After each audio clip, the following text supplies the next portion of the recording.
Cool, thank you. Hi, everyone. Welcome. Thank you so much for joining us today. You are on the webinar for Hope in the Heartland, Racial Justice in the White Working Class with the Unitarian Universalist Speech Program at Shelter Rock, the Sarah's Trust, and the Neighborhood Funders Group. Thank you so much for joining us. We're just going to wait a couple minutes to get started, and then we will open up the webinar. So again, thank you for being with us.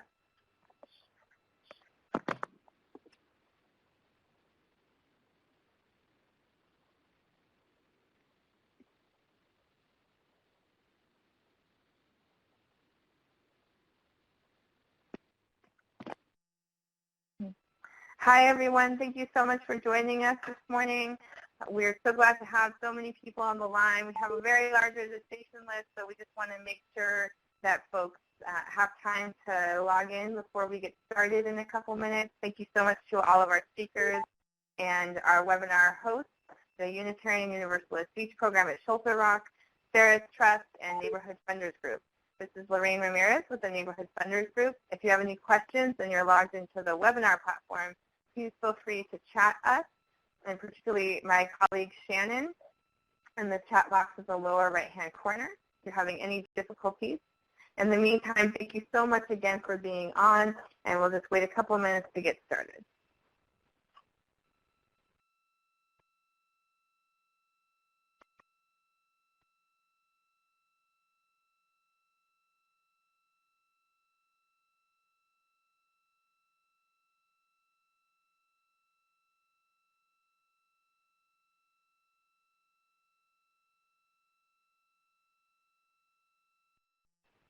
Hi, good morning, everyone. Thank you so much for joining us.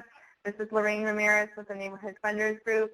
We have a large registration list for this webinar. We're so glad that so many people are excited to be participating today. Just going to give it a couple more minutes while folks continue to log in and dial in, and then we'll get started. In the meantime, if you have any questions, please feel free to chat myself or my colleague Shannon in the chat box of the webinar in the lower right-hand corner. And we're at start time, so we're going to give it one more minute. In the meantime, thank you so much to our hosts, the Unitarian Universalist Speech Program at Shelter Rock, the Sarah's Trust, and Neighborhood Funders Group.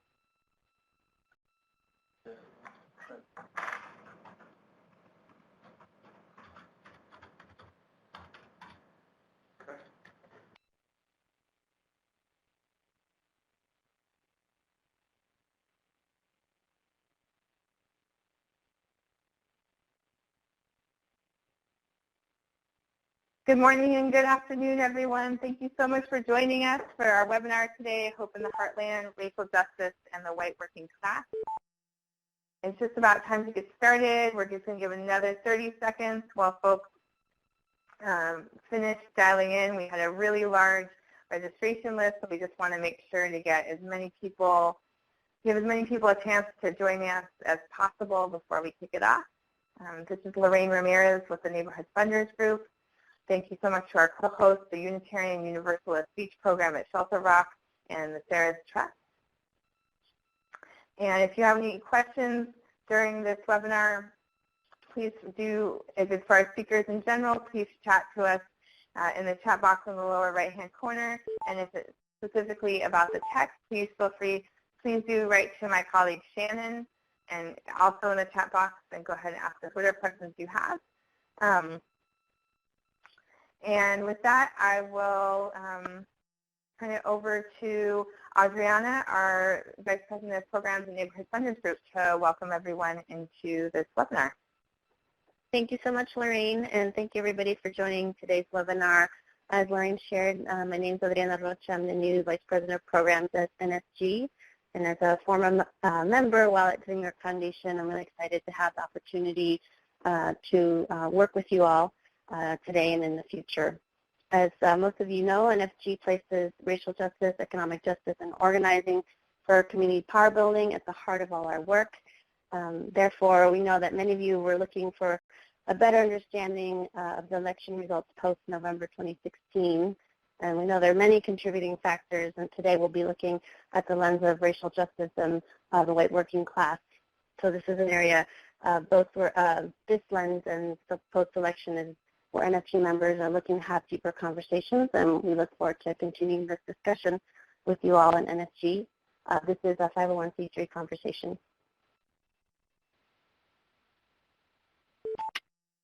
Wonderful. Thanks, Adriana. This is, hi everybody, this is Farron McLurkin, and I'm a program officer with the Unitarian Universalist VEACH program at Shelter Rock.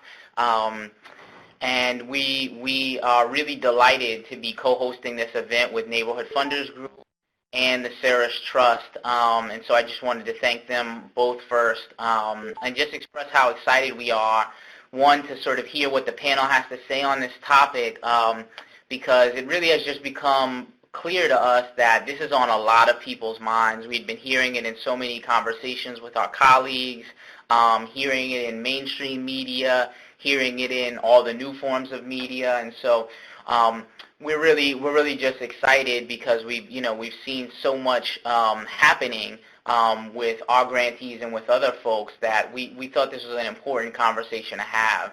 And so I just wanted to start by giving a little bit of background on some of our thinking behind why putting this briefing together was important. And a lot of it is that, post-election there had been a lot of discussion about the quote-unquote white working class and its impact on the election. And we had been hearing a broad range of funders who have been participating in different discussions about what is happening and really what it means for our work in philanthropy. We had heard funders contend that philanthropy had forgotten about white working class America, and therefore we need to focus our effort on funding in those communities. We had heard other funders that had noted that communities of color are demographically growing and that they're an important set of communities, and we really need to expand our investments in those communities. And our feeling in sort of observing all of this was that all of it was valid, but we also felt that neither set of conversations adequately accounted for the complexity and opportunity of organizing that already existed in the quote-unquote heartland. Also, we thought that we were a little bit wary about thinking of these issues in a sort of zero-sum way. We didn't think that the gain on one side meant a loss on another. We really thought it was a more healthy approach to see these issues as having the potential to advance a broad, inclusive agenda. And just as an example, here at the Unitarian Universalist VEACH program at Shelter Rock, we've been funding the Missouri Rural Crisis Center, who you'll hear from later, in Missouri, and the Organization for Black Struggle. And we actually see these two grantees as complementary as opposed to contradictory. So that's really why we wanted to have this discussion, to really try to shift the center of gravity away from a sort of if not this, then that kind of conversation, to one that is much more explicit and detailed around who, what, where, when, and how. And how can we make progress on things without having to get into a competitive zero-sum game. So I'm really looking forward to learning from our panel and everyone who's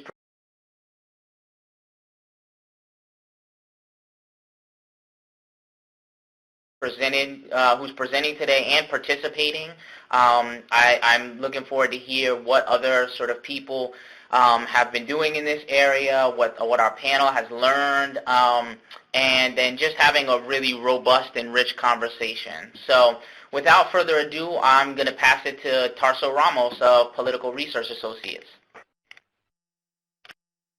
Thank you, Farron. Good morning. Buenos dias. Bom dia. For all the Brazilians on the line. My name is Tarso Luis Ramos. I'm the executive director of a group called Political Research Associates, based in Boston, working nationally and a little bit internationally. For the past 35, almost 36 years, PRA has been doing research and analysis on a broad spectrum of threats to human rights in the United States, mostly emanating from groups, right-wing organizations, from neo-Nazis to sort of market fundamentalists and maybe the Paul Ryan wing. of the conservative branch now of government in order to help social justice movements better understand their organized opposition and move more effectively in terms of adjusting tactics and strategies. And so PRA is a movement-facing think tank that works on the right wing, and we've been working with a wide array of organizations, whether labor or women's organizations, LGBTQ groups, immigrant justice, Black-based organizations, and others to understand, interpret, and adjust strategy and tactics in light of the change in regime that we had in November in this country. And we've also been working a lot with rural-based organizations that are dealing with a particular set of challenges from the organized right wing, and I'm looking forward to giving a little bit of an overview about our understanding of what's been going on in the country. And so maybe I'll advance my own slides here if I can do that. As Ron was saying, there's been a lot of discussion about how to interpret the results of Trump's election with respect to his popularity and ability to organize a cross-class voting coalition among whites and a cross-gender coalition of white voters as well. I'll talk a little bit about what that looks like. But first, it's worth stepping back and just noting that, this now President Trump ran on a number of kinds of promises, including the promise of redeeming the social and economic standing of real Americans defined in very exclusive racial and cultural terminology.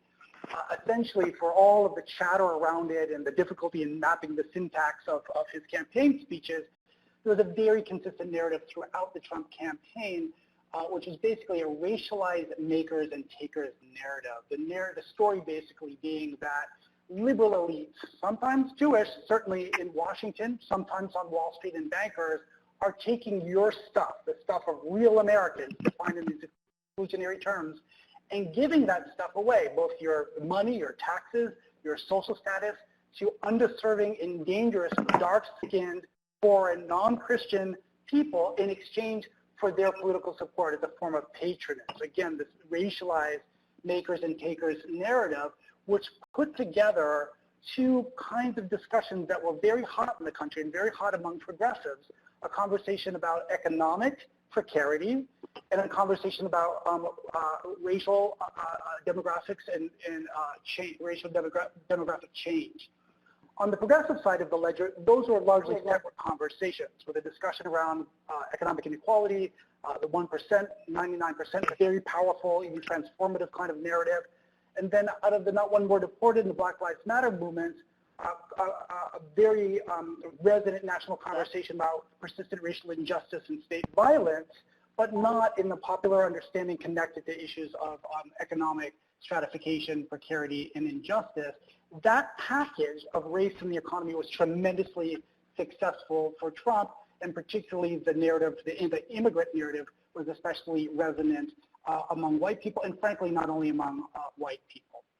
So Trump rode that to success at the electoral college level, right? We are all very, very familiar with the fact that Trump lost the popular vote, won at the electoral college, and this is what that map looks like. The more even starker map, if we just think in terms of territory in the United States, is this one. It's a presidential vote by county. Which I think, among other things, demonstrates that, and if I were to show you the vote by county over decades, you would be able to see that it took decades for the Republican Party, which is now largely controlled by hard right forces, white nationalist forces, religious right, and other forces. It's not the Republican Party, right, of the 1970s or even early 1980s. It took decades to consolidate this level of power, and it will take time to undo that consolidation. But this map has also reinforced the kind of debate and narrative that Farhan was talking about at the beginning. It sparked an instinct to focus on places where progressives have consolidated support, particularly in large metropolitan areas. It has given life to conversations focusing around municipalism, both within the United States and perhaps internationally. But it's worth recognizing that the rise of nationalism, racialized nationalism, is a phenomenon not unique to the United States. And if I were to show you maps of the presidential outcome, both in the primaries and then in the final. In France, for instance, you would see a very similar kind of urban-rural dynamic where smaller cities, smaller towns, exurban and rural areas were areas of tremendous strength for the National Front and Le Pen, just as they have been in the United States for Trump. And it's worth unpacking a bit about why that is and what's going on. So this is a map that shows not raw numbers, but percentages of swing of where, compared to 2012 to 2016, votes were picked up by the various major party candidates, and then some of the other minor party candidates' votes there on the right in green. And between 2008 and 2016, the Republican share of urban vote barely changed, and Democrats' share fell by about 4 points. In the suburbs, the Republican Party likewise didn't change that much, while Democrats lost about 5 points. The shifts were much more significant in rural areas, where if we focus on the recent election, Trump gained by 9 points compared to a loss of Clinton for the Democratic Party of about 11 points. One NPR commentator asserted that Trump picked up some 30 million voters in rural and exurban America. If you look at these numbers as they break them out here, it's clear that Trump did especially well in rural areas that are proximate or close to metropolitan areas, whether large or smaller metropolitan areas, perhaps a reflection of his strength in the suburbs, which is something that has come into much discussion. There's an important recent piece in The Nation about Trump's strength in the suburbs that I would recommend to you. As an overlay to what happened in the build-up to Trump's election over the campaign of the previous year, about a year and a half, hard-right, patriot and paramilitary groups, anti-government groups, as the Suburban Poverty Law Center would put it, many of which had been in decline over the period of the Obama presidency, although some key networks were activated and built during those 8 years, began to see a resurgence that was consonant with Trump's rise in popularity and in the polls, whereby the height of the election, we see by SDLC's estimation, there were about 450 or 60 anti-government groups around the country, about 165 of those being right-wing paramilitary organizations or militia groups, which is something my organization, Political Research Associates, spend a lot of time studying and working with community organizations, rural organizations to address, as many of them are based in rural, suburban, and exurban areas. So I want to note a couple of things about the way that the right, the hard right, has been building power in rural communities going back any number of decades. In the 1980s, we saw that the farm crisis, right, the crisis of foreclosure on family farms and the surge in corporate agriculture, large-scale agriculture, which is something that our two panelists work on quite directly in their organizing, created organizing opportunities for the far right, groups like the Posse Comitatus, explicitly anti-Semitic, white supremacist organizations who blamed that crisis on Jewish bankers who were foreclosing on farmers, and positioned themselves in alliance with small family farms against the banks that were active in foreclosing in ways that really created a kind of brush fire of far-right organizing across the Farm Belt and also into the Northwest. In the 1990s, we see a resurgence of posse-based organizing, sort of an echo of that organizing around the timber mining and ranching crises in what we might call the black helicopter militia movement, echoing the late Congressperson Helen Chenoweth from the Panhandle in Idaho, this notion that the federal government had become the most severe threat to the liberty of average Americans, real Americans, if we were to use Donald Trump's formulation. And this gave us the 1990 militia movement that culminated in the bombing of the Oklahoma City Federal Building by Timothy McVeigh, a neo-Nazi in that period. The present day economic distress in rural communities has given rise to a third or fourth generation of this kind of far-right militia or armed paramilitary organizing. And in this generation, the principal groups involved are the 3% militia, the Oath Keepers, which organizes former and current military and law enforcement personnel, and the Constitutional Sheriff and Peace Officers Association, a far-right network of local sheriffs, some of whom we've all heard from. They're the ones who are sounding off, volunteering their inmates to build a southern border wall or to enforce the federal government's immigration directives or its policing attitudes towards Muslim communities, even where local municipal governments have been resistant to that agenda. So we're seeing that kind of surge in organizing, and in the states where our panelists are active, these organizations are also present, the 3% Militia, the Constitution Party, the Oath Keepers, and other militias are active in Missouri and Wisconsin, along with any number of other states. One of the things that's happened over this period of time is that the explicitness from the 1970s through to the present period with the Patriot movement, the explicitness of the anti-Semitism and the overt white supremacy has been tempered, even where there's a direct lineage of organizers from the 70s through to the present period. And so there are many people who are now organized into and attracted to this kind of organizing who certainly don't imagine themselves to be a part of a white supremacist movement or participating in an explicit white nationalist formation, distinct from, say, the so-called alt-right, the white nationalist alt-right and so forth, where that kind of politics is very overt. So the dynamics have changed on the ground. In terms of the racial messaging that's coming from these kinds of movements, here are a couple of examples of what that looks like. There's a tremendous focus on the supposed threat of terrorism associated with Muslims and Islam, and there is a very hostile response to the organizing of communities of color for self-determination, including particularly the Black Lives Matter phenomenon and the movement for Black Lives.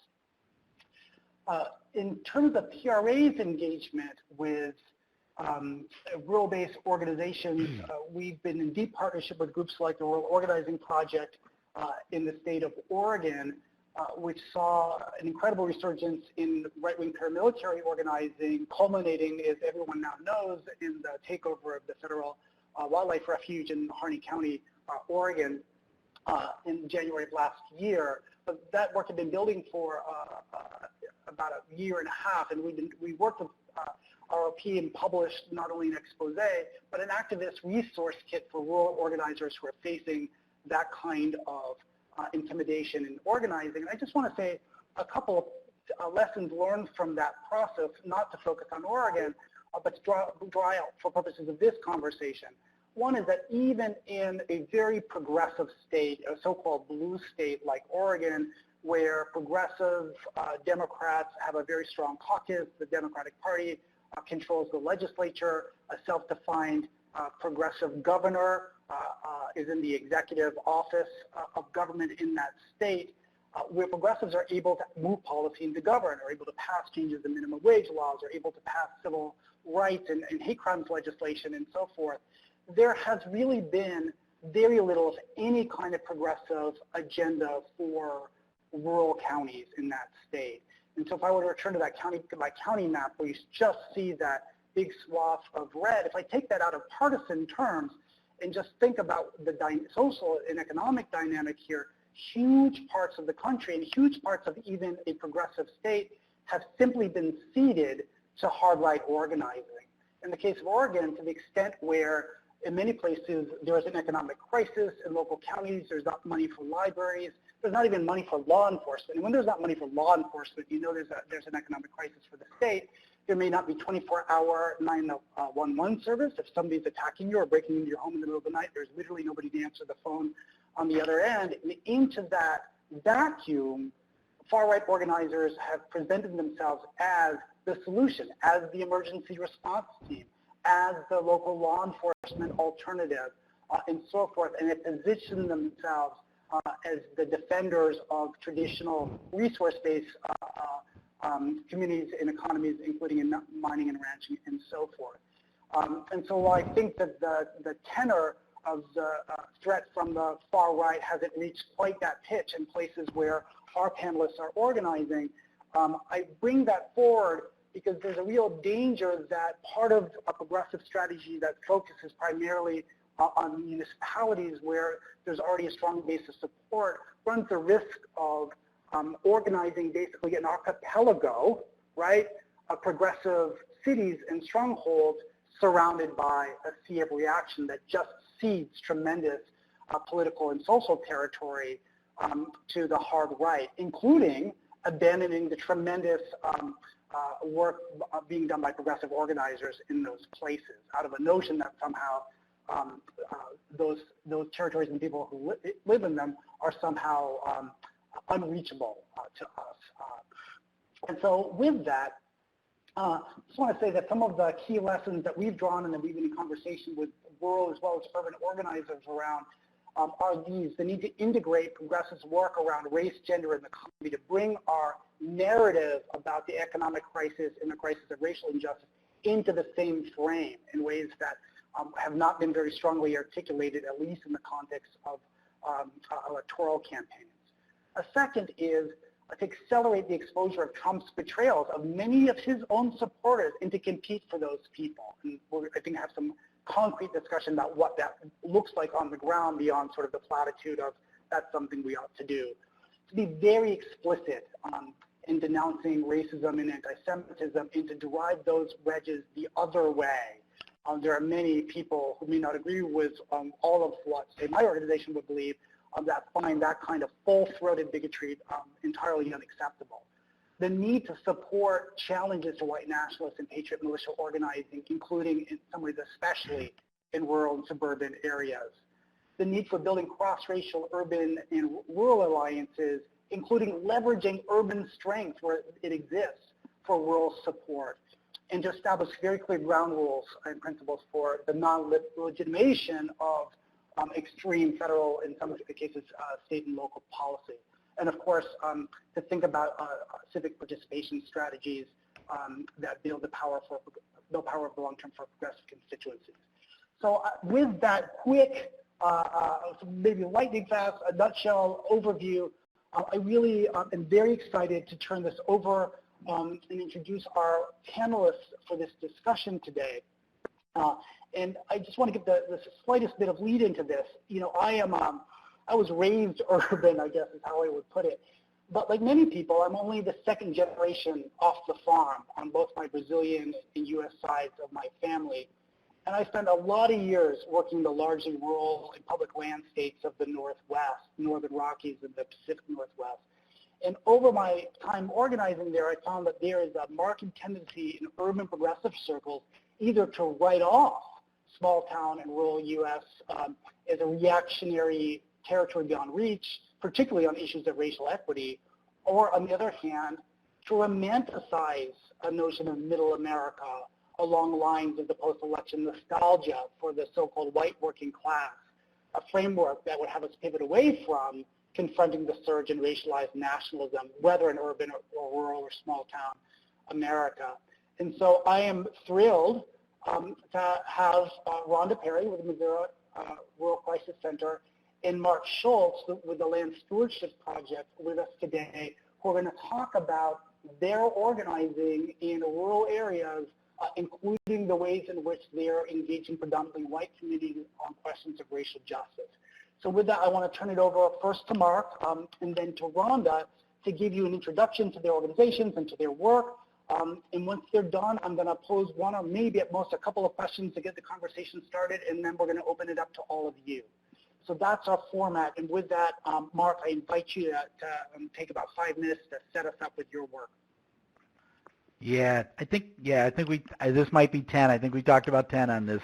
This is Mark Schultz. My apologies. No, that's okay. Hello, everybody. My name is Mark Schultz. I'm really glad to be on this call. And Tarso, I won't be as lightning fast as you were. That was pretty impressive. But I'll try to nail a few things down here. I'm the executive director and former policy and organizing director at the Land Stewardship Project. And I just want to tell you who we are and then how we think and work on this issue, how we organize in this time with particular reference to winning racial justice. our goal, just to say, our goal, the goal of Land Stewardship Project, the role we play is to be one of the lead organizations in our region, particularly in Minnesota, that's where we're based, to build a new progressive movement. And a new movement because instead of pretty much white urban and suburban elites saying what that movement's about, it's got to be multiracial to the core in terms of the leadership and the base. It's got to be statewide, including small towns, rural areas, mid-sized cities. It's got to be willing to understand and take on corporate power where it's gone too far, and it's got to be effective. It's got to be the effective. Our goal is to win the power to govern. And that's really where our eye is on that ball. We want to win the power to govern. Our organization is a membership organization. Organizing is a core strategy. We have a little bit over 4,000 households that are current members of LSP. And our base, when you think about supporters, people we've engaged through LSP, it's 37,000 households. We are, and a whole set of relationships and alliances that I won't get into, but with particular importance, organizations of color, particularly organizations of color that work in rural Minnesota. Our membership is 2/3 in what's called Greater Minnesota. 2/3, and especially for us, it's farm and rural and small town. Of our farm and rural members and leadership, our leadership is dominantly from Greater Minnesota in terms of our leadership committees, of which there are 8 within the organization. About 1,000 of those households, of those 4,000, are farms, are family farms. The other rural, small town, small city folks who are members of LSP they're truck drivers and they're nurses and teachers, they're small business owners, they're unemployed, they're retired, they're students, they work in small businesses or offices, and we are predominantly white. We've wanted to be clear that as we work to support family farms, get new farmers started, which is a big part of our work, fight and stop corporate-backed factory farms from getting set up, and really work for health of the land, of the soil, of ourselves, of our food systems, health in our healthcare system, of our water. All those things are more, what we drive it to is what matters to our base, not only to our members, but to all the people they associate with. So as we have been building the organization and have moved further and further into this work over the last several years, we've identified 5 really key approaches for this time, and I guess it's one of the next slides. If we can move on to the next. Here's some of our members, Fighting Factory Farms, etc. I'm going to come back to the one in the lower left-hand corner. That's our racial justice cohort. I'm going to mention that. Had to have pigs. Minnesota is a big hog-producing state. That's Tom Neusmeyer with his hogs, Sarah Morrison with their greenhouse. Next, and we go to the next slide. So these are 5 that we've really kind of honed in on beginning in January this year. And the first one is really prime, organizing white rural Midwesterners. So as we think about how is LSP actually going to help win racial justice, what we've said is this is who we are. We are white rural Minnesotans largely. What happens when we move that base into the fight for racial justice? That's been our approach. So one of the key strategies here is to lead with values, the family farm, stewardship, people having a say in the issues that affect their lives. That's how we say democracy these days. Pieces around concern about corporate power, pieces, the kind of values that really are deep in people, even if they're not always expressed, or even if they're told they no longer count. To get real, the family farm is dead, democracy is a fiction, etc. they're still there, and we're calling them out in people. That's what we call narrative work. And then focusing our work in terms of campaigns and to win on issues that actually really matter to this base. That there are people who say, it keeps them up at night that this factory farm is going in across the road, or that their county might get strip mined for sand for fracking, or that they want to start a new farm, they want to get started farming, or they have to figure out how to pass the farm on, or it might even be the health of their soil. But the things that really matter to people, that's what we build programs and organizing campaigns around. And then within that work, that we are explicit in our programs, in our meetings, in our trainings about racial justice, that we don't get soil health, we don't stop factory farms, we don't build a family farm system, we don't have a shared prosperity unless there is racial equity. And that if we want people who are going to farm, then, it can't come from just, people who are farming now. And what we have are many people of color who want to farm. And to address that, then we have to address discrimination and structural racism in lending and in access to land.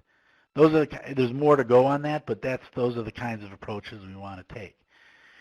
And that in order to do that, it's also not just sort of within LSP that we have to link to the new progressive movement that we're helping to build. So that's a core approach of ours. In order to be able to do that, we've had to really deeply invest in racial justice training, education, action with LSP staff and our membership, our leadership. So again, just real quickly, last year in 2016, we held 3 trainings, one for all staff. It's not the first ones we've done, but in 2016, 3 major trainings, one for all staff and 2 for a leadership. It wasn't our entire leadership base, but about 60 LSP leaders, racial justice training that started with an hour-long, which is short, but an hour-long history lesson on land and agriculture in the United States from the lens of structural racism and white supremacy. So the short course is genocide, slavery, theft. And we're talking to farmers who hold land. So the point, and to be honest, our point isn't, and so you should give it back or something like that. But it's like, now that you know this, what do you then do in your community? And even more importantly, now that you know this, what do you need your organization, Land Stewardship Project, to do? What does this mean for our agenda? The third one here is movement organizing, and that's a lot about, so the racial cohort, that lower left-hand picture of all those young farmers down there.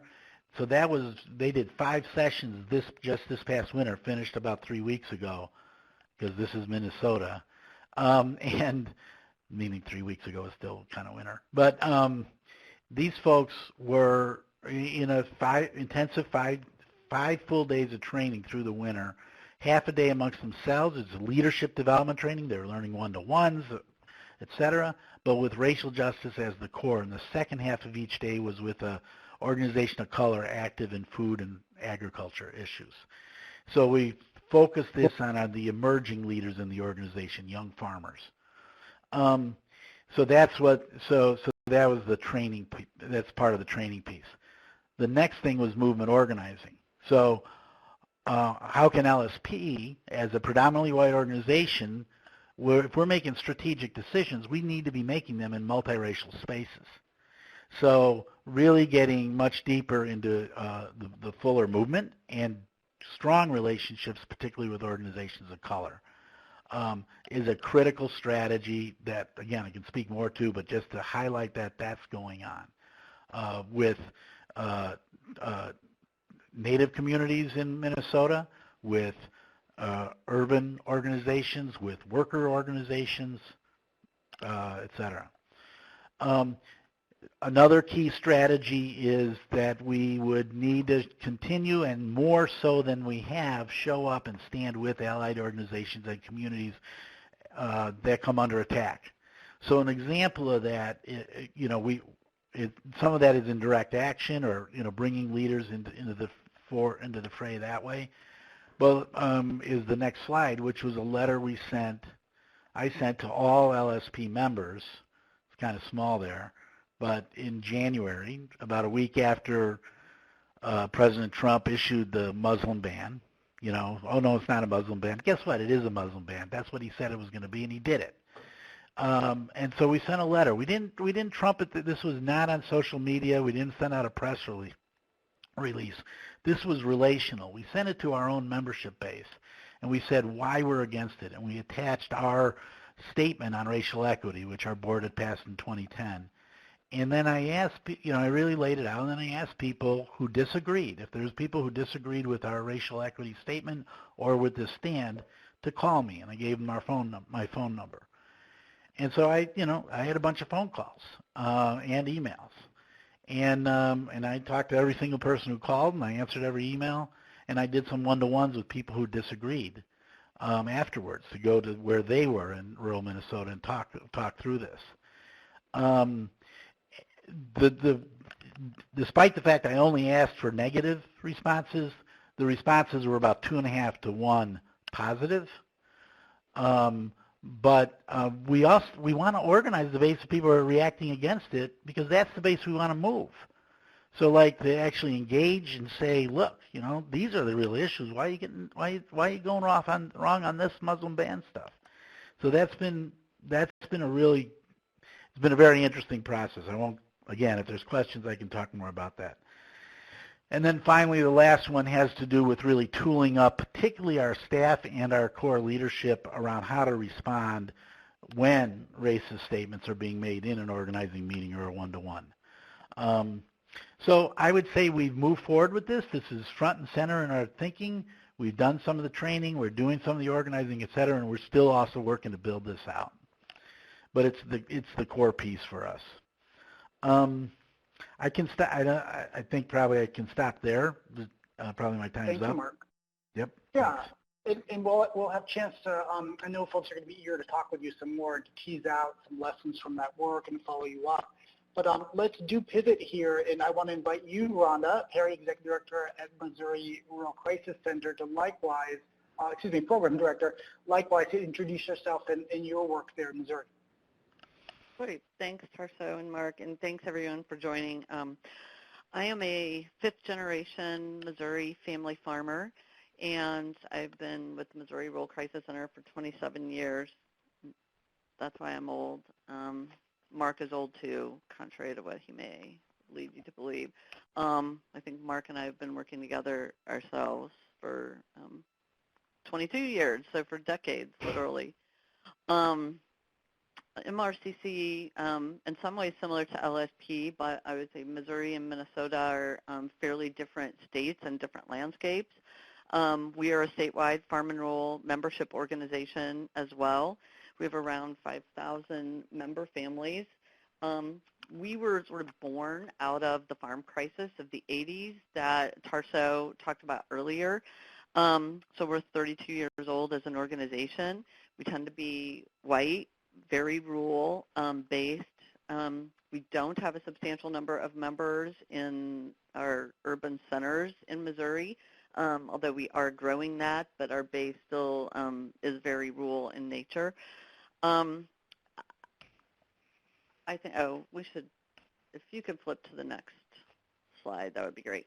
So we have sort of gone about our work as it relates to building power around the issues our members care about and addressing racial justice in sort of three overarching categories.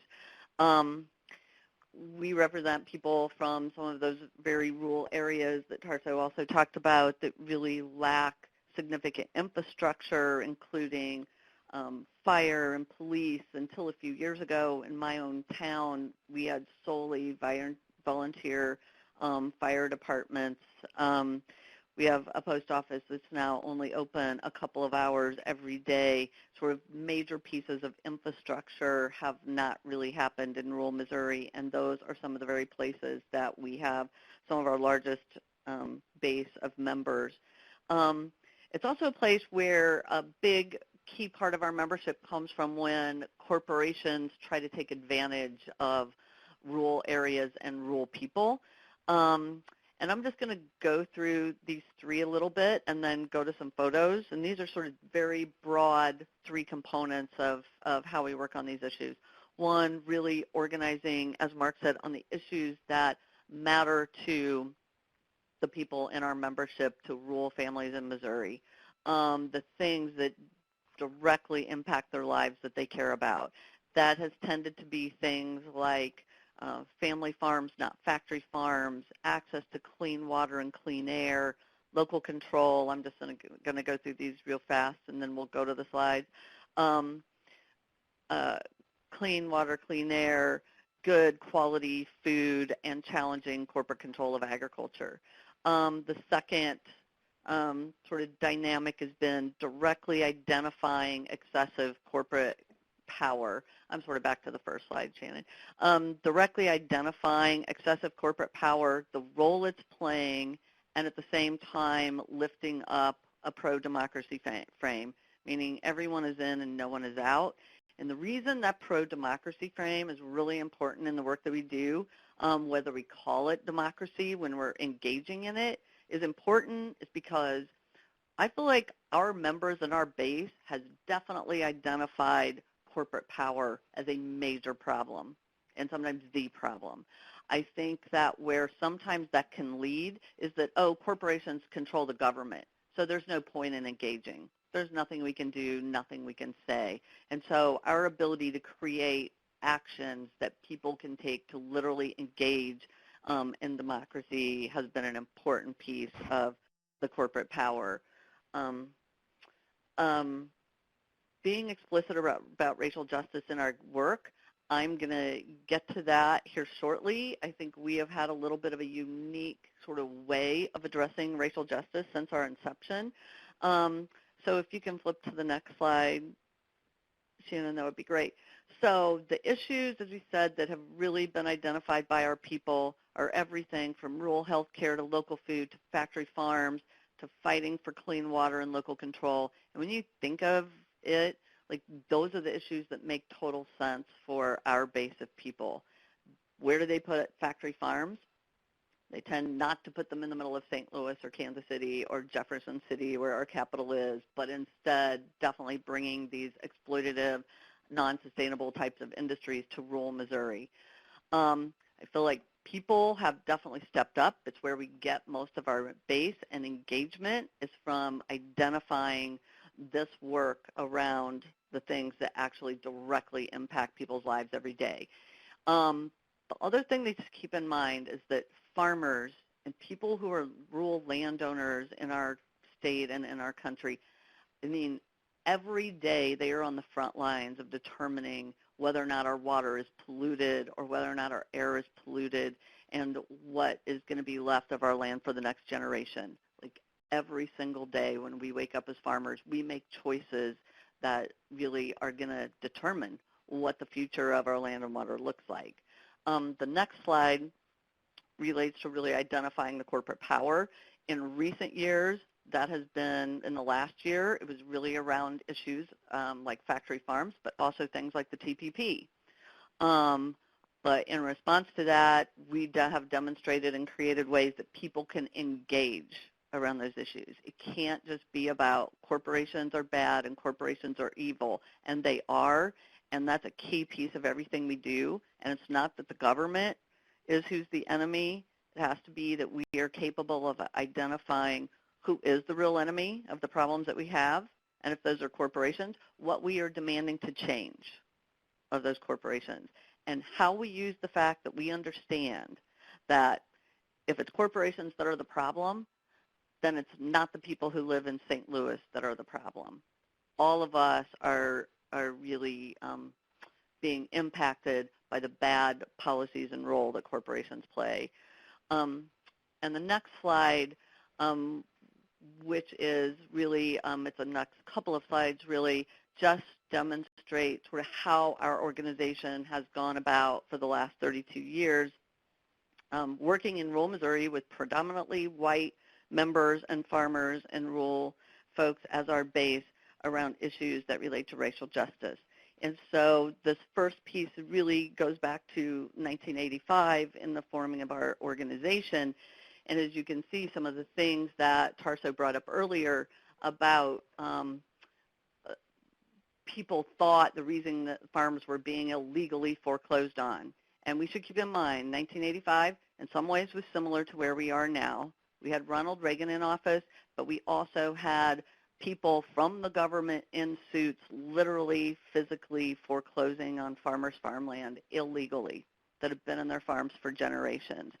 And who came to, join us for standing up against those kinds of activities were the Jewish Community Relations Bureau from Kansas City. It was Jesse Jackson and a slew of African-American ministers from Kansas City. It was a core piece that helped set the tone for our organization. And one of the things that the leadership of our organization determined was we will never be able to win justice in isolation from the rest of society for family farmers in the 80s.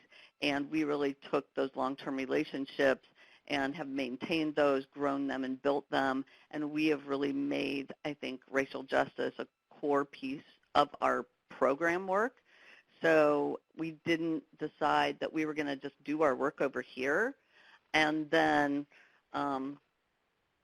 over here in some boardroom or in our work in Kansas City, we were going to talk about racial justice, but out in the countryside, we were just to organize our people. We clearly decided that we were going to do and include racial justice through all of our work to the extent that we could do that. And on the next slide, I sort of like this one slide that talks about, shows the march in Selma, because that was a situation where we actually took our farmer members who were raising hogs and wanted to create a co-op down to Alabama to see how black farmers had organized their co-op, and part of that turned into our farmer members joining in the anniversary march in Selma, which was a life-changing experience for our farmer members who participated in that. The next slide, I think, really shows our ongoing policy work. These were all events in which we were coming together to determine joint policies that we could work on together. We each came to the table. This involved a lot of churches from Kansas City and St. Louis, consistently coming together to determine what are the issues that we are bringing from our community that we want our allies to understand, and then also what are the issues that we both can identify that we should work on together. And out of some of those meetings, obviously, came TPP, came healthcare and Medicaid expansion, came local control. And even though the local control issue was one that, had been a long-term conversation, because we have fought diligently for local control in terms of the rights of local communities to protect their environment and the health of their people from corporate agriculture practices. But we also understood that local control had real long-term impacts on issues related to racial justice that were not good.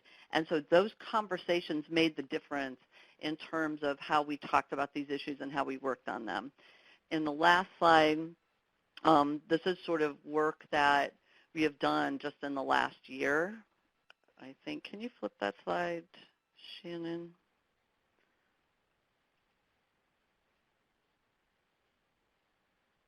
There you go. Great. So this is some of the work that just in the last year has been an important piece of our work together with churches in St. Louis, in which we have a long history of working on local food, which has tended to be a very sort of white arena to work in.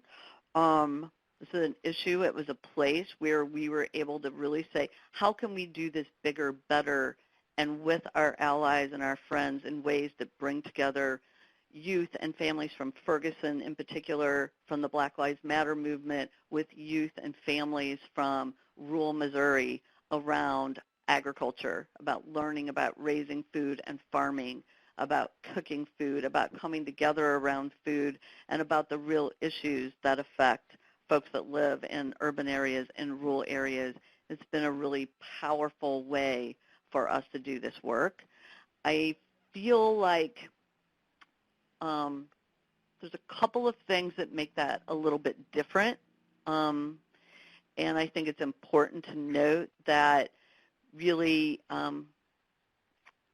every time we can take the work that we are doing in our own organization with our own base and add a lens and for real conversation about put people in the same room together, because I think one of the things that happens a lot is that when we don't create experiences for people to have, for rural people to experience, when we don't put rural farmers and rural people in a room with people of color and people from communities in St. Louis and Kansas City, then what they hear on Fox News and what they hear at the local gas station, at the local diner from somebody who heard it on Fox News, then there's no reason for them not to believe that's true.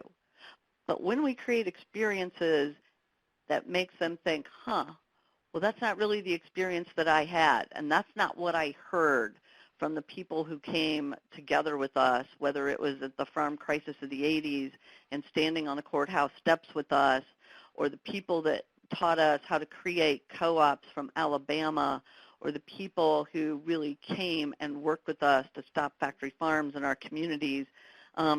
Changing people's experiences has the capacity to change how they view the world. And I think it's been an important piece of really what we have done and what we need to do more of. And obviously we as an organization are committed to do this in an even broader, deeper way. And I will say we're feeling the pressure. Like right now is a time that this kind of work is even more important than ever. And our commitment to do it is important. And I think we just need to figure out ways that we can continue to broaden and deepen this work and the commitment to it. Thank you so much, Rhonda and Mark, both of you, for such rich presentations. And if everybody weren't muted, I'd say let's have a round of applause so that you could hear feedback from folks. Instead, what we're going to do is to jump into some questions. And I want to kick that off with a couple, and we've had some rich questions already in the chat boxes. And I want to encourage everyone who's on the call to add your questions, and those will get forwarded to me, and we'll get through as many of them as we can. Speakers have been really great about being succinct and to the point, and so thank you for that, and we'll continue in that vein now. So Mark and Rhonda, I want to throw out a couple of questions. One, riffing off a challenge that I posed earlier with respect to how effective, the racialized nationalism, both in the context of Trump but in other places around the world as well, has been at combining a story about economic struggle and precarity, especially for an imagined sort of natural white nation, right, together with the issues of race and changing demographics and who's to blame for that economic insecurity. I'm curious about, in your own work, since much of what you're doing is targeting corporate agriculture, how does that anti-corporate frame get integrated, if it does, with your racial justice work? Have you found ways to put that together in your work? And a second question I want to toss out there at the same time, you all can decide which to bite at. Anti-racist organizing based on this idea of white allyship with communities of color has been much in fashion in recent years.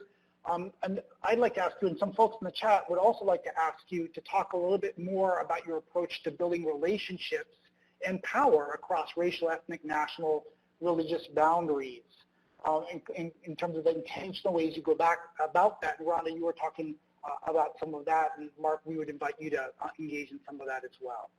So this question of allyship and other models of building relationships with communities and organizations of color, and then this question of corporate agriculture, the anti-corporate frame together with a racial justice frame. How do you put those things together, or have you figured out whether you can? So I'll just pick a bite at the second part of that question, the second question you asked a little bit. This is Mark again from Land Stewardship, but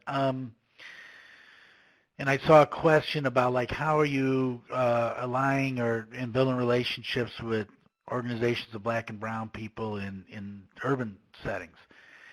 And so like we have a 7-year strategic alliance with a community in South Minneapolis, Hope Community. It's an African American. It started as cooperative housing. There's 400 units of housing they work on food justice issues. And so what's been important to us is in thinking about allyship, like we actually think about self-interest first because we're organizers, and then pair that with the reality of a white supremacist society. That's kind of, so then like for us to forge a relationship with Hope community around food justice issues means we're gonna be in deep conversation and strategy. It took a long time to get to a point of getting there, and we're gonna follow their lead quite a bit because they're most directly affected by the worst impacts of structural racism. We're all affected, but they're most directly affected. And yet, for what we do, it needs to be something we want to do in a self-interested way too. So the large food production on land that surrounds the cooperative housing that we're doing, we have a staff person, Marianne Abdenor, who is working alongside staff from Hope, and it's about deep relationship building between the leaders and members of both our organizations, more than it's about how much food is getting produced. And it's about an analysis and an understanding of the food systems and how it can lead to poor health or good health, how it leads to justice or injustice. So that's the relationship that means that we are now able to act more powerfully on other issues, such as forcing the Minneapolis Park Board, when they're considering urban ag in the parks, to not only say, and we're going to include justice as a component, but specifically say racial equity has to be a specific goal within their policies, and winning that together. And that when we do the work that we do together, we actually not only have because we have an urban membership, but we're specifically both bringing farm leaders from LSP into those conversations, and have also done a farm visit with Hope leaders. So I'm not saying this is the greatest thing ever, but I'm just saying it's really important, and we're working at it. Similarly, I'll just mention with SATOL, which is a worker center, primarily Latino worker center, that's mostly retail janitors, and they're starting to do some more work in the building trades. Great organization, organizing like hell. And for us to be able to adopt a position that says we're for 15 now, and to do that within state policy steering committee of all rural members, and to do it with our board, the conversations that led to that, and to have frequent interactions with SATOL leaders and staff around that conversation. So I think it's incredibly important that we do that, not just in the organizations that are present in our rural communities, but also ones that are important statewide and are mostly present in the urban setting. I'm hoping that's getting at the question that was asked, but I think absolutely, and you've both spoken in different ways to the how critical deep relationship building is. It's not just a question of adopting issues, it's about building relationships with organizations, with communities in both urban and rural settings.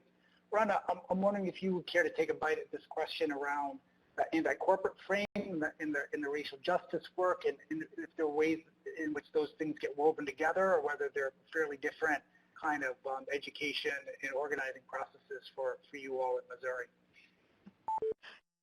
I think, Tarsha, you had made a good point about that question in the beginning about how effective the sort of Trump crew and the more right-wing folks have been at tying the economics to the issue of race. And I think the other things that are important to keep in mind about those things is that Trump voters were not just like a whole crew of people that can be put in a box as these are who these people were. There were tens of thousands of people who voted for Trump in rural areas. I mean, who voted for Obama? in 2008. A Absolutely. lesser number, but still people who voted for Obama again from rural areas in 2012, and then voted for Trump. And I think one of the things that is critical is that, and there are some things I think the responses that make organizing sort of interesting and hard in some ways in this situation we're in. Number one, we can't do either or. We can't say we need to support organizing only in communities of color, or we need to stop doing communities of color and flip it to white communities, because obviously we left out the white people. It can't be an either or conversation. It has to be and both conversation, because we need, in order to do this kind of organizing effectively, we need strong urban communities and communities of color, and we need strong rural organizations in order to come together and have powerful coalitions together. I think a couple of things that happened after the election that haven't been very helpful in generating the kind of organizing we're talking about, and that is that some of the response was immediately, oh, well, we just weren't good enough at telling rural people how great our economic policies really were for them. They just didn't understand. We just weren't good enough at communicating to them how great our policies were. That's not really what the problem was, frankly. There were some policies that were not good for rural people. I think the other sort of response that could make our work less effective and harder is this notion of, oh, we've just got to parachute people in. If we can just send organizers into rural areas, we need to just organize those rural people. They don't know. If we just show them how, well, it'll all be great. Obviously, that's not going to work. And having folks from urban areas who may not understand the issues that farmers and rural people or care about, the impact their lives, or the narrative, or how to talk about it, or how to build long-term power in rural communities so that we can be good allies, that's not going to happen from the outside. These sort of solutions have got to come. Solutions for rural Missouri and rural America need to start in rural Missouri and rural America. And I hope this conversation and many others that we're going to have are going to help do that, because I think there have been some challenges based on people's initial gut response to what happened, and some of those haven't been super well thought out, I think. And this didn't just happen yesterday. This has taken a long time to get to this point, and it's going to take a while to fix it. That's right. In your remarks, Rhonda, one of the things that came up was the ways in which even self-defined progressives haven't always been there in any kind of coherent way for rural communities and taking the lead of rural communities. And it can be argued that the Trump campaign really exploited that. So on an issue like the Trans-Pacific Partnership, the TPP, around which both of your organizations were working on, that's an issue that Trump really fought to own in the campaign. And here you all were working on it as well. How do you come at that question when it gets captured by, a nationalist, a demagogue like Trump, to make sure that the way that your folks are understanding and organizing around it has to do with self-interest as opposed to tapping into that kind of nationalism that Trump was rallying with the trade issues? How do you parse that? Yeah, I think that's a great question, because that definitely was something that was on our minds, right? And of course, this TPP would have passed in June 2015, according to all the headlines after the November 2014 election. Gridlock in Congress, except on TPP, Obama and Republican Congress aligned. TPP is going to fly, except for people's organizations. Communication, all the communication workers, et cetera, who organized to stop that. And then with Bernie and with Trump, later. But for us, it was very graphic. It was very direct. We fight to stop factory farms, local community by local community, as well as in policy arena. We had a big, huge fight on our hands because the oil and gas industry wanted to strip mine southeast Minnesota to take down our bluffs and hills and farm fields for sand to send off to Texas and North Dakota for fracking. And so, one of the things that the TPP would have done is exacerbate the whole corporate power over, if there's a local ordinance, this investor-state dispute resolution clause, they called it, but it just said that they could actually threaten and sue, like Winona County, Minnesota, where we passed a ban, for impeding expected future profits, and sue them for millions of dollars.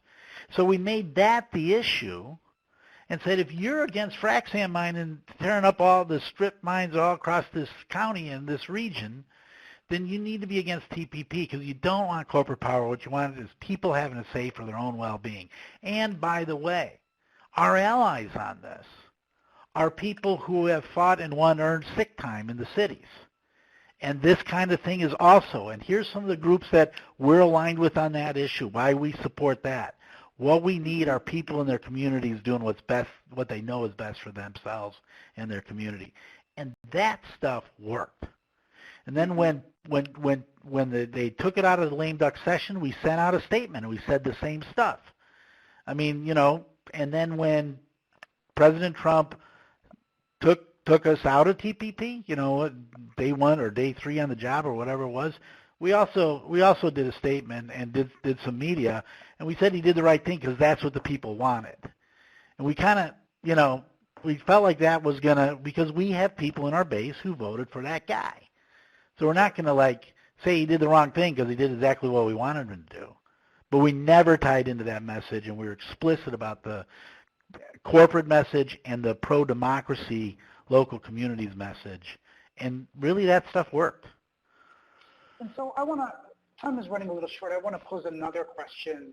Both of you in different ways talked about doing deep member education around structural racism. Mark, you talked about this curriculum about who owns land and why and how did that happen and the racialized dimensions of that. And Rhonda, you talked about a variety of kinds of relationship building that you've engaged in as well. When discussing racial justice with the members, and this is a question from Marjana, does the role of law enforcement come up as well? How the police and other enforcement agencies are used to criminalize poor people in communities of color, and how does that question around state repression and violence come up, or does it, as you're talking with your members, particularly in the context, right, of this tremendous upsurge in organizing through the movement for Black Lives around state violence and police violence? Well, obviously in Missouri, it was a big issue for us. Because obviously the Black Lives Matter movement definitely sparked a lot of conversation here in our state. I think that even among our members, it was so little understood, in part because, so it's sort of interesting, people in rural communities are struggling to even have law enforcement because we have so little of a tax base, and people really just couldn't get what was going on. And we actually had to have several conversations about this within our organization.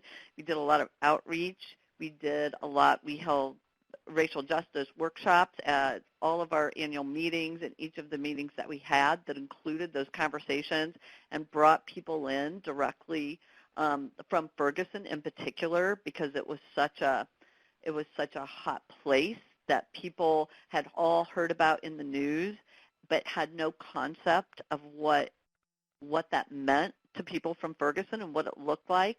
It was actually one of the reasons why we ended up taking one of our programs called Growing the Local Food Chain and directly tying it to the food deserts, specifically in Ferguson and North St. Louis County, in ways that actually brought together both youth and their parents into the same space around food, but to address those issues and misunderstandings of what people's perceptions were.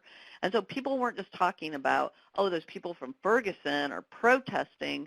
They were actually sitting at the dinner table with kids and their families from Ferguson who had been part of that whole effort around Black Lives Matter and having a conversation about it.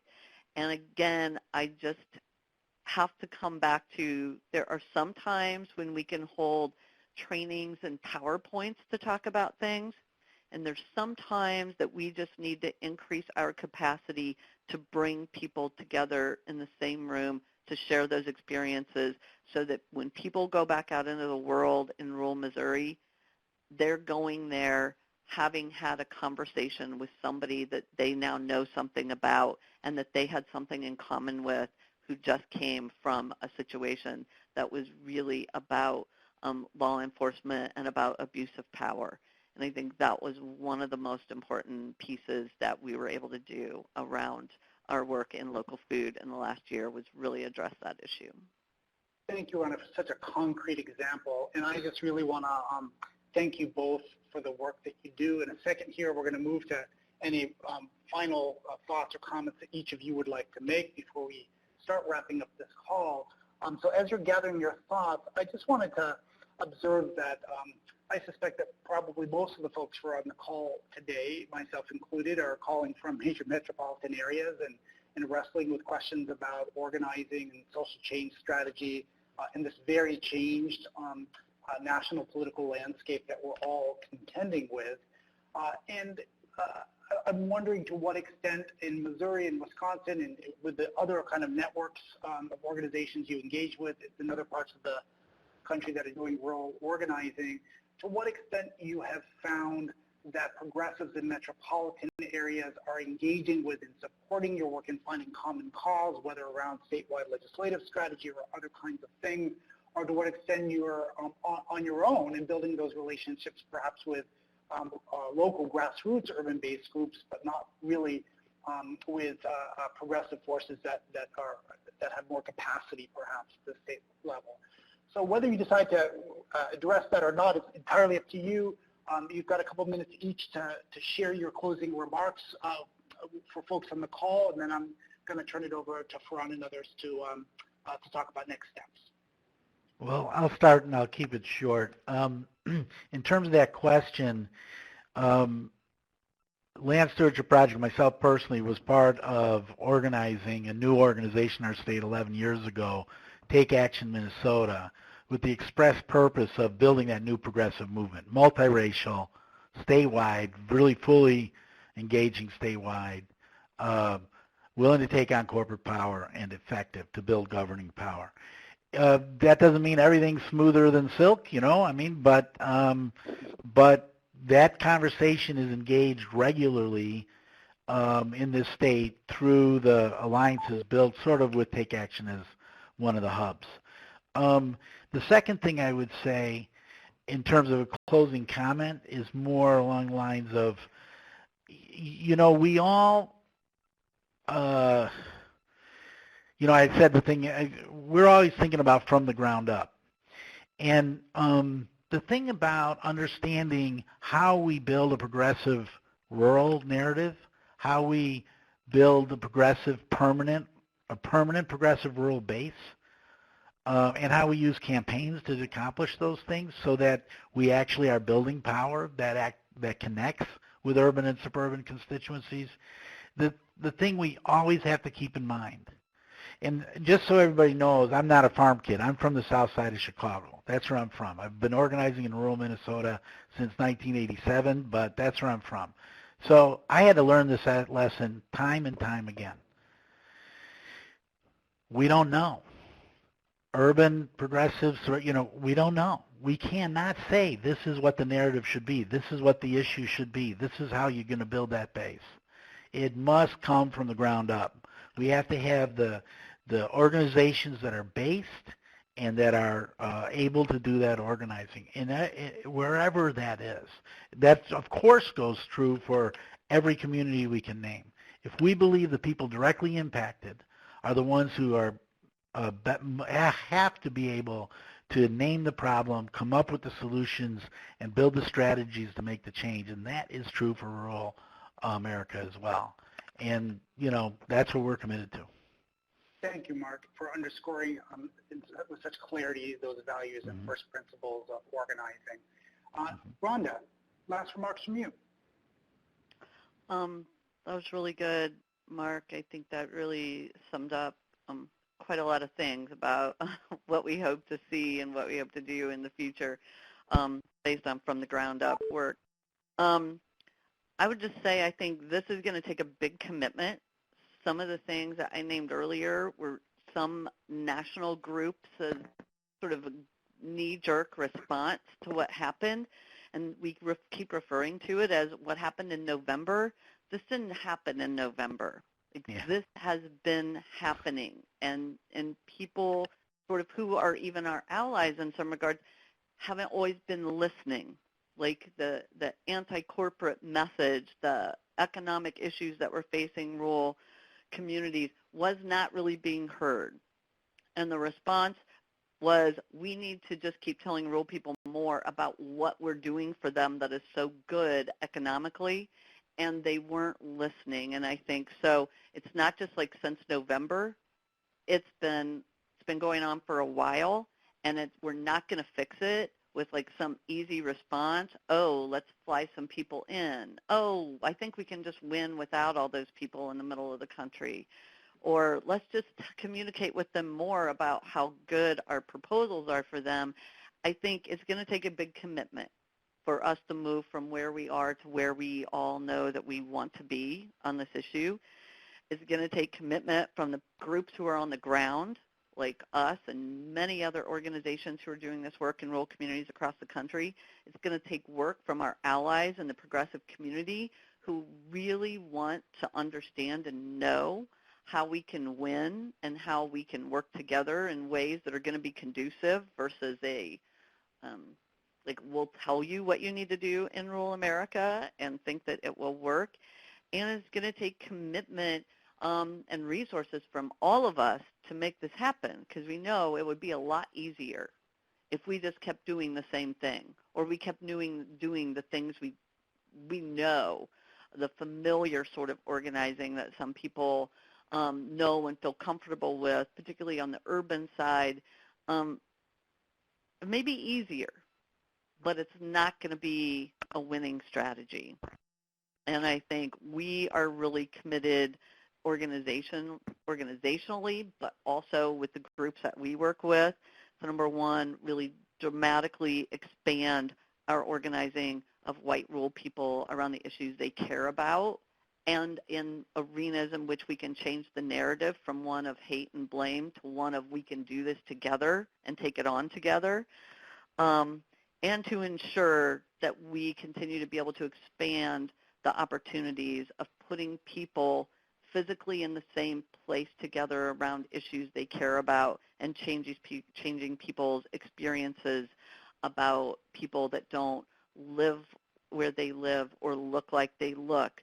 So I think all of us on this call are probably committed to those things, and I just want to say that I really appreciate that we were all able to jump on this call together and sort of engage in this kind of dialogue. And I know Mark and Tarso and I will be glad to follow up if people have any other specific questions about what we've talked about today. So I just want to do a special thank you for taking out an hour and a half of your time to sort of join us for this conversation. And thank you to you, Rhonda and Mark, not only for the work you do, but taking the time to pull us down from the 30,000-foot view that too many regard is flyover country, and bringing us down to the ground and getting our toes and fingers a little dirty with the realities that you all are working with. I really appreciate that. With that, I want to turn this back over. I think it's to Lorraine and the Beach team for announcements for what comes next. Yes, hi. Thanks so much, Tarso, and to both Mark and Rhonda for this incredible conversation, and to all of you participating on the call. You know, again, we're so glad that you joined, and we hope this is just one piece of longer conversations. So as always, we invite you to please be in touch. I know many of you know NFG staff, and please feel free to email me directly at nfgorganizer@nfg.org. Or you can email us generally at nfg@nfg.org. And I promise someone is checking that email every day, and we'll get back to you. But we'd really love to, again, stay in conversation, so please drop us a note if you'd like to continue these dialogues. And I'll also turn it to Farhan and Molly, and just actually say thank you again to our speakers and to our co-hosts and to our moderator, Tarso. Farhan and Molly, would you like to say something? Yeah, hi, this is Farhan. I just wanted to thank everybody for getting on the call and really echo Lorraine's sentiments that, you know, just in the way that Rhonda said that this didn't happen in November, you know, this call isn't the end. You know, we learned a lot today. I found a lot of what the panel spoke about really provocative, and I'm feeling left with, you know, a bit of thirst for more because there's certainly a lot more that we can dig into. And so, you know, I just look forward to engaging with folks, and I've already seen in the chat room some, you know, some folks talking about, you know, are there going to be any follow-ups to this? So Shannon is sort of posting in the chat room that we are going to be sharing the recording of this, and you know, I just thank everybody for getting on. Yes, thank you. As Ron just mentioned, we will post the recording, which would include the slides and the contact information for our speakers. And with that, do any of the other hosts have any final thoughts? Okay, great. Well, then it looks like we'll end a little bit early, and thanks so much, everyone. Take care. Bye-bye.